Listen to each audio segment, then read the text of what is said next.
Bismillahirrahmanirrahim. Assalamualaikum warahmatullahi wabarakatuh. Hai, mini vlog kali ini berbeda dengan mini vlog sebelumnya ya. Yang berbeda apa ya? Coba tebak, apa hayo? Baik, sebelum ke vlog inti saya akan memperkenalkan diri dulu. Saya Alvina Rosalita dengan nomor induk mahasiswa 1860205233165. Saya dari Prodi PGMI 1E Win Syahid Ali Rahmatullah Tulungagung. Baik, kali ini saya bikin mini vlog karena memenuhi tugas ulangan akhir semester atau UAS semester ganjil yang diampu oleh Ibu dosen Lailatul Zuhria, Magister Filsafat Islam, mata kuliah Strategi Pembelajaran. Apakah kalian sedang menunggu? Baik-baik. Sebelum saya menjawab semua pertanyaan UAS saya, apakah kalian tahu apa sih strategi pembelajaran? Oke, di sini saya akan mengulas sedikit tentang strategi pembelajaran. Strategi pembelajaran merupakan integrasi dari metode pembelajaran, media pembelajaran atau alat peraga, pengolahan kelas, evaluasi dan waktu yang diperlukan agar siswa dapat mencapai tujuan-tujuan pembelajaran secara efisien dan efektif. Strategi pembelajaran terkait dengan kebijakan guru dalam memilih pendekatan, metode, teknik pembelajaran, dan model pembelajaran. Baik, itu tadi ulasan dikit tentang strategi pembelajaran. Langsung saja saya akan menjawab pertanyaan UAS saya. Check it out. Oke, baik. Pertanyaan yang pertama, apa saja perbedaan dari model pembelajaran, strategi pembelajaran, metode pembelajaran, dan yang terakhir teknik pembelajaran? Langsung saya akan menjawab pertanyaannya. Yang pertama, model pembelajaran. Model pembelajaran adalah sebuah bentuk pembelajaran yang tergambar dari awal sampai akhir pembelajaran, dikemas secara khas oleh seorang guru. Contoh dari model pembelajaran adalah discovery learning, problem based learning, project based learning, dan masih banyak lagi. Yang namanya model adalah penyederhanaan dari sesuatu yang kompleks. Yang kedua, strategi pembelajaran.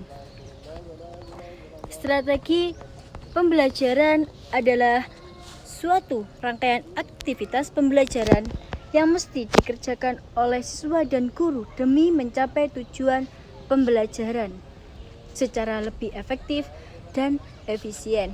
Contoh strategi pembelajaran ini adalah expository discovery learning, group individual learning.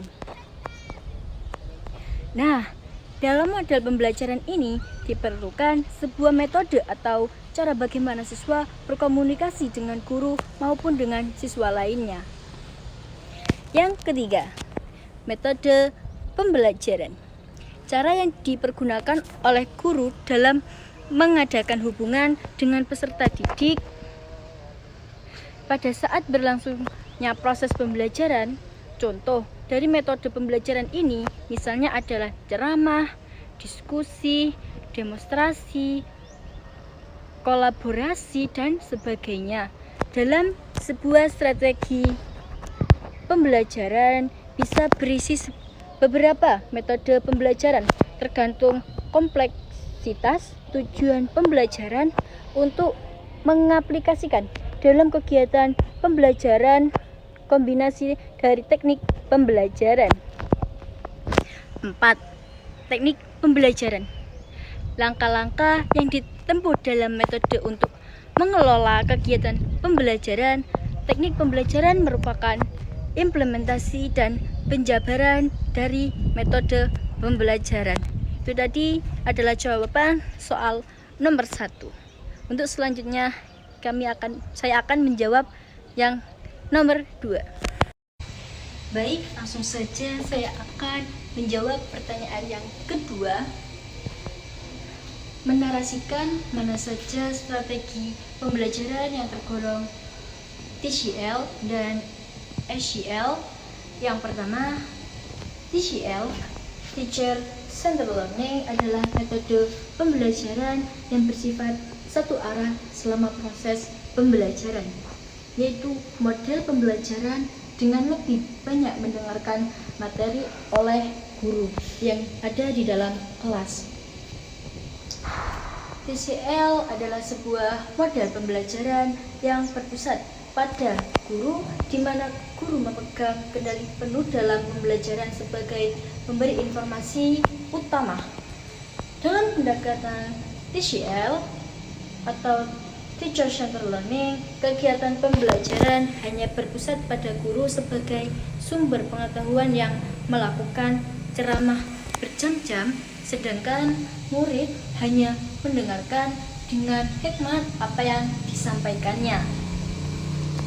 Sedangkan kegiatan pembelajaran SCL lebih berpusat kepada siswa, di mana peran guru adalah sebagai motivator, fasilitator, dan evaluator.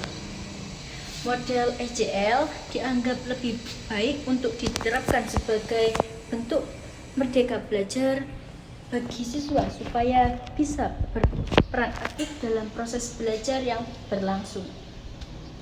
Metode SCL merupakan proses pembelajaran berkelanjutan dari transformasi yang berfokus pada peningkatan dan pemberdayaan siswa untuk mengembangkan kemampuan kritis mereka. Siswa dapat belajar secara individu maupun kelompok untuk mengeksplorasi masalah, menjadi pihak yang aktif dalam proses pembelajaran berlangsung.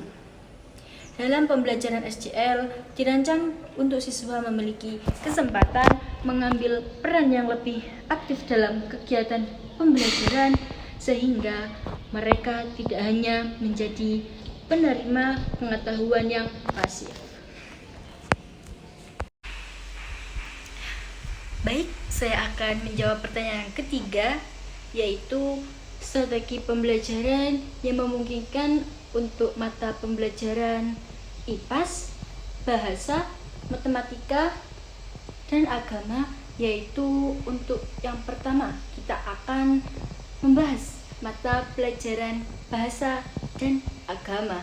Jelas, tentu menggunakan strategi pembelajaran yang bersifat TCL atau yang disebut dengan SPE, strategi pembelajaran ekspositori, di mana guru lebih menggunakan proses penyampaian materi dengan ceramah.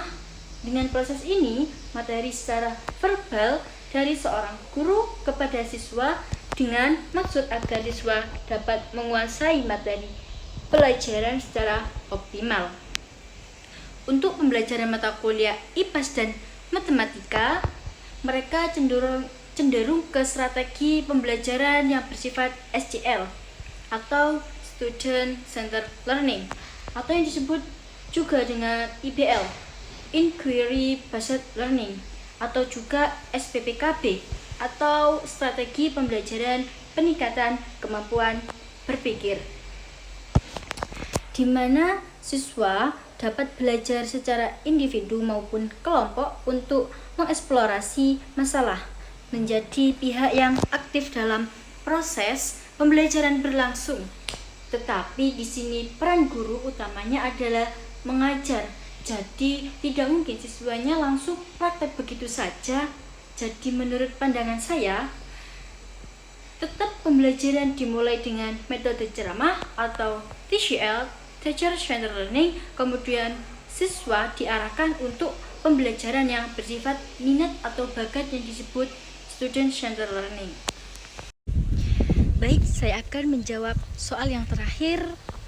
Menurut saya, yang harus dilakukan oleh seorang guru dapat menentukan strategi pembelajaran yang tepat. Semua siswa dapat belajar dengan baik dan dapat mencapai ketuntasan belajar. Mari kita bahas. Strategi mengajar yang efektif adalah pola-pola umum kegiatan guru siswa dalam perwujudan kegiatan pembelajaran untuk mencapai kompetensi sebagai tujuan pembelajaran secara optimal. Biasanya, untuk menentukan strategi mengajar yang efektif, guru perlu memahami karakteristik siswa dan memilih strategi yang sesuai dengan kebutuhan mereka. Maka dari itu, penting bagi kita seorang calon guru atau guru untuk mengetahui strategi mengajar yang efektif agar proses belajar mengajar dapat berjalan sesuai dengan yang diharapkan. Strategi yang perlu dimiliki seorang guru dalam mengajar, yang pertama, menarik perhatian siswa. Yang kedua, menerapkan pembelajaran kooperatif. Yang ketiga, menggunakan teknologi dalam proses pembelajaran. Humoris dan tidak kaku. Melakukan kegiatan belajar secara outdoor, memberikan penilaian dan apresiasi kepada siswa. Baik, saya sudah menjawab UAS tugas saya mata kuliah strategi pembelajaran MI atau SD. Terima kasih yang sudah menonton dan menyimak video saya dari awal. Bila ada salah kata atau perbuatan, mohon maaf yang sebesar-besarnya. Assalamualaikum warahmatullahi wabarakatuh. Terima kasih.